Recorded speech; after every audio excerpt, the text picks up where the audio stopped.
There's a technical challenge, which is what every court that is faced with that kind of decision will have to address.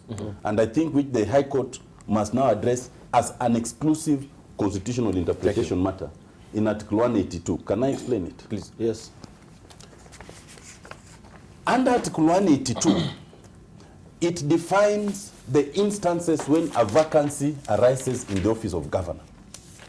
And that vacancy includes death, like now in the case of Bomet. It includes resignation. It includes when you are removed and other things. And under Article 182.2, it then specifies that the deputy governor, if that vacancy arises, will take over. The problem is, or it also includes when you have been convicted of an offense. More than 12 months. Of more than 12 months. So, technically, if you are a governor and you are charged and you have not been convicted, even if you are barred from accessing your office, there is no vacancy in that office. Yeah. And it means that your deputy cannot assume your duties. What that therefore means is that the very good idea that any official charged with an offense should step aside is one that needs proper consideration in the context of governance and functions of that county. Because if you are barred from office, and you can be barred from case to case, we can discuss that. Technically, your deputy cannot take over because there's no vacancy. So technically, even the speaker cannot assume that position. So you then have a county where there's no vacancy, the deputy cannot take over, the speaker cannot take over, but the county must function. So what happens? The point I'm making is, in the broader context of discussing amendments to the Constitution that we must have and we must not have, we must therefore address the question of all officials. For the appointing officials, it is clear under Section 62 of the ASECA Act. For the elected officials, it's a bit more complex. It's the same thing when it comes to members of parliament and senators. If you're barred from office, which office are you barred from? Does that mean parliament? Is it your constituency office? And what happens to the representation? So I agree with the principle. The point I'm making is that it's not as simple as that. It is So it's a bit convoluted because essentially what you're saying is you will be paralyzing the whole functioning of a county. There is no such a thing. There is no such a thing. There is no such a thing. Otiende is just dreaming. Otiende is misleading us. It's misleading everybody. There's no such a thing. No, it's okay. It That's is the very clear. Constitution. Yeah. What is simple and clear is that in the absence of the governor, it doesn't matter for what reason. He might even have traveled to Rwanda. The person then who comes in the office and discharges the deputy That's governor. why the deputy is the deputy. Yeah, I'm sure. But essentially, I'm just a moment. But that does not take away what Otiende was saying. I think matter of semantics also are very, very critical here. Yeah. You say in the absence. Here it's if a vacancy. Yes. If a vacancy occurs in the office of a county governor, Dibal. the deputy governor shall assume office as county governor for the remainder of the term of the county governor. Dibal, what my brother is speaking to is not for purposes of this panel or the public. So That is a discourse at the University of Nairobi when they are discussing the Constitution and whatnot. They go into real things and theoretical things. It is normally allowed. But for purposes of exercising this Constitution, anytime and all the time that a governor is not there, the deputy governor But acts. don't you think if there's no clarity on this, then this but- will be a spawning but ground Dibal, for legal challenges? Allow ahead? me to say what I wanted to say. Okay. Allow me to say this. Dibal, during the Hague cases, Yes. Uhuru Kenyatta thought it wise, which set a precedent that he was going to the Hague to attend to his case, a criminal case. Yes. He then went to OP and handed over power to William Ruto. Yes. The same circumstances as for the deputy governor and the governor They apply apply. for president and his deputy. The president was said, Dibal, you cannot dwell in semantics when public funds are plundered. I said on this show, when Ojamong was charged, that his reassumption of the office will not let the cases go on. His cases were supposed to start about a month ago. They are not on. They just come to Nairobi. They are out there and they're using public resources. It is not right that a governor charged for plundering public funds of Busia people has been sitting in office for over a year.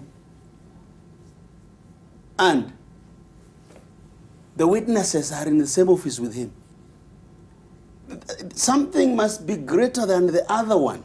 It cannot be just mere semantics of the law. In this country, there is nothing lacking. Uhuru Kenyatta has already set a precedent. And William Ruto at that point was not sitting in his office, he was sitting in OP. So I think the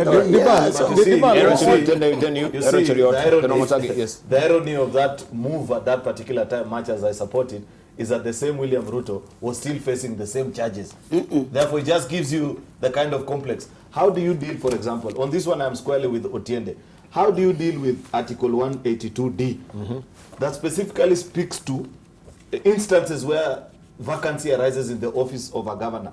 That if a governor is convicted of an offense punishable by imprisonment for at least 12 months.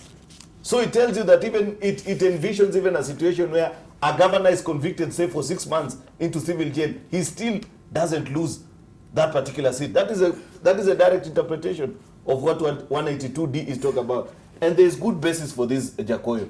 You know, you must also understand the history and the context why some of these constitutional provisions were there. There's a history to us as a people.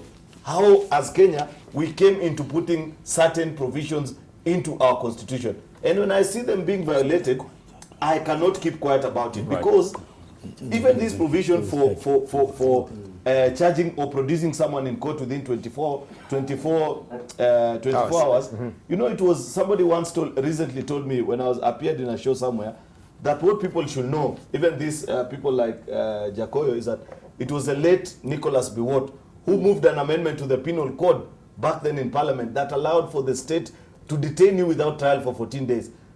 A few years down the line, the same law was used to charge him when he faced the Ouko issue.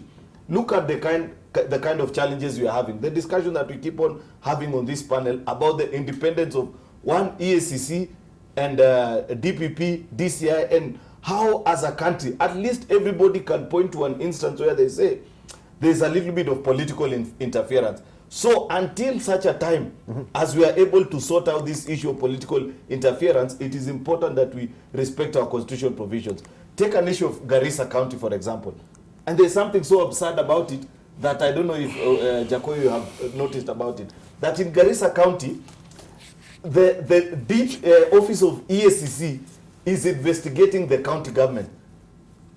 Then, in return, DPP last week on Friday wrote a letter asking DCI to investigate all the 6 members of parliament from that constituency and how they are using CDF allocation. So DPP on this side, the members of parliament have confidence in EACC.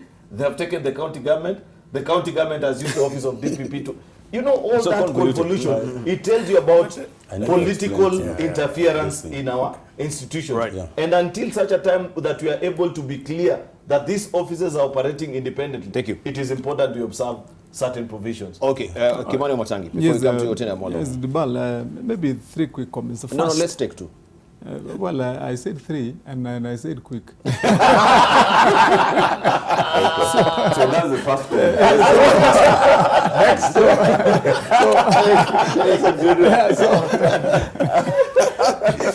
one. Dibal, anyway, I wanted to say in the Senate, we have really, and I think that time we were with Bonnie Khalwale in the Senate, we really try to deal with how do we finally firm up what the role, functions, and powers of a deputy governor are.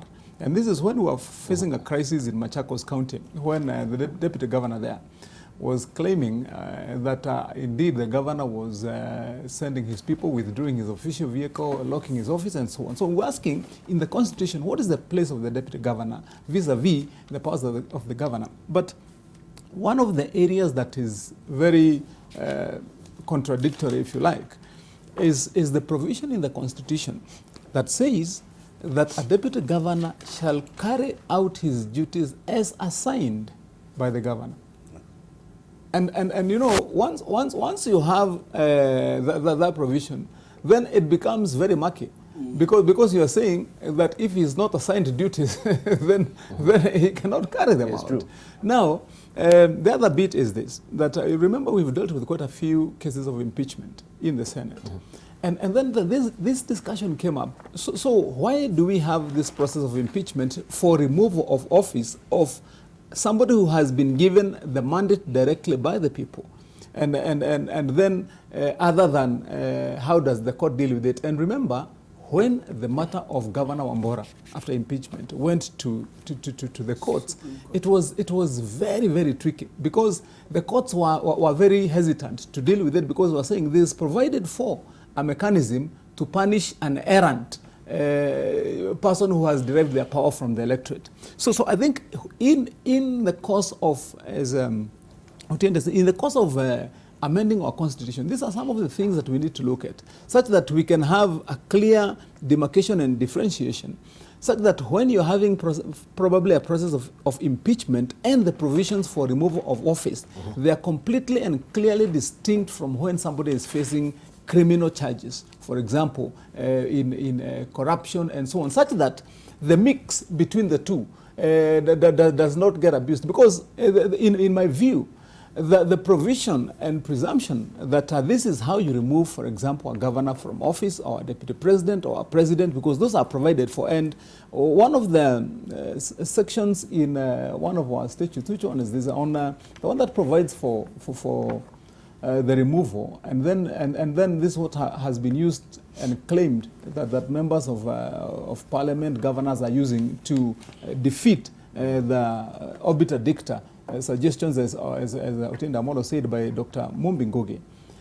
It is simple that if somebody has come through the process of the election, then that person has been provided for, remove them from office. Either a member of the National Assembly moves, in the case of the president, there's a motion, it is brought to the Senate, it is voted for, goes to the county assemblies, back to the Senate, and then you have a removal. How about asking when, for example, an officer is charged with stealing, is he taken directly to the court and charged as a common criminal? Because it is not a political process at that time. And I think if we have those distinctions, then we can have a neater process. Thank you. Let me explain this. Yeah, also, as we are preparing our headline thoughts, we struck time. Thank you. This is very important. And Jacoy and Khalwale, I would gladly accept your advice on generally political matters, but on legal matters, be very slow to contradict me. Let me explain two things. And you see, when I use the Constitution and you want to contradict me, then use it. Yeah. Don't put it down and make general statements that might appear populist but unfounded. Let me explain. There are two distinctions. There's a distinction when the deputy governor substantively becomes the acting governor, and when the deputy governor is deputized for the governor. Substantively is under Article 182. When he's deputized, that's under Article 180. So the examples you give, like with the deputy president and all, that is when the president deputized him. And right now, any governor can deputize his deputy to do anything, including act. But that's not what we were talking about. We were talking about where the governor has not deputized his deputy. He has been substantively barred, and his deputy is now acting substantively as the governor. So the question is, can that happen under these circumstances? Now, if you want to understand this, there are two things to know. That any governor who then acts as a governor under Article 182 when there's a vacancy doesn't just come and act and go. Under Sub-Article 6, you will see that a person who assumes the office of county governor will continue unless otherwise removed from this constitution until the newly elected county governor assumes office. If you assume it under Article 182, even if the governor is acquitted tomorrow, he cannot come back. You will continue until the new election. So these are not light matters. Thank you. Let us hold on. Hold your horses. You invited me. Hold your horses. Wait. But we're winding up, by the way. To make here is this, and this is the important point I was making, that it is a good idea what was generated by Justice Mumbi Ngugi, but it is not a simplistic idea. What I said is, it is a conversation we need to have in the context of the amendment to the Constitution. It is a conversation that the court must have, that if you bar the governor, you must then go ahead and indicate what happens, because there is a danger of the county being crippled. Lastly, that is the same difficulty we face in Parliament. Khalwale and Jakoyo are in Parliament, and you know that when you are there, many of the colleagues were facing charges as they are now. We must ask the question, a member of Parliament who's charged, including with corruption, how do we deal with this member of Parliament? That has not been answered to date. There are many colleagues who are charged, they are going on. Even some of you may have been in similar situations. We must address these things not simplistically, but properly, and it is not academic. Lastly, because now we're winding up. My closing comments. My closing comments. I think that DPP and DCI have done very well. And for me, the fact that they are going for people who thought they were untouchable is a good thing. What they must fight to do is to not have this tag of losing their independence and overreaching, like delivering gold to Tanzania and all. The DPP must focus on prosecuting the big. Thank you. Right, Boni Khalwale, briefly. We're on it. Jakoyo Mediwo is just pleading for the hygiene of running the office when a man is facing criminal charges. He's saying if you allow him to come back, he's going to block the investigations or interfere with them. And he is using, my brother, I invite you to look at Article 181 of the Constitution, Read it. Part 2, which says that Parliament where you sit, you open it and read. I've invited you. No, briefly. 181. Read it. Yeah. Which part? 181, okay? Yes. Go to 2, Yes. which asks you as parliamentarians to then speak to what Honorable Jakoyo has said, that you need to provide legislation on how a governor who has been charged in court. There is no such thing in Thank you. Article Let's leave it at that. There is no such thing. Okay. But you have Boni Khalwale. Nothing under charge in court. Thank you. This is it. Thank you. We're winding up. No, he's misleading people. Just Simply because let's give it to Aaron Chiro to wind up your closing remarks. Boni, this is a developing story. Of course, we shall see the ruling of a court. Then we can discuss if actually he will be in office or not, and who will actually take over. Aaron Chiro. Just shocked this week that after ESCC recovered our public property in Kisumu, Dr. Oburu Odinga took to the public to mourn and say he's a small fish. And now, if Oburu Odinga is a small fish, I don't know what ordinary folks like Otiende will refer themselves as. maybe the cousin will tell us. Are you calling me a man?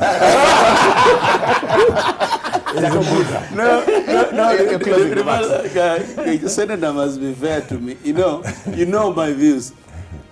Theft is theft. Yeah. Nobody is above the law. Yeah. We deal with it, we get to the other side of it. Thank you. And that's all I want to say. But just, Otiende, just so that we are not misunderstood, that a judge of the caliber of Mumbi would not be thinking. Thank you. To the extent that she would want somebody accused of theft. All right, Wamatangi finally. Yes, Dibal, finally. Finally.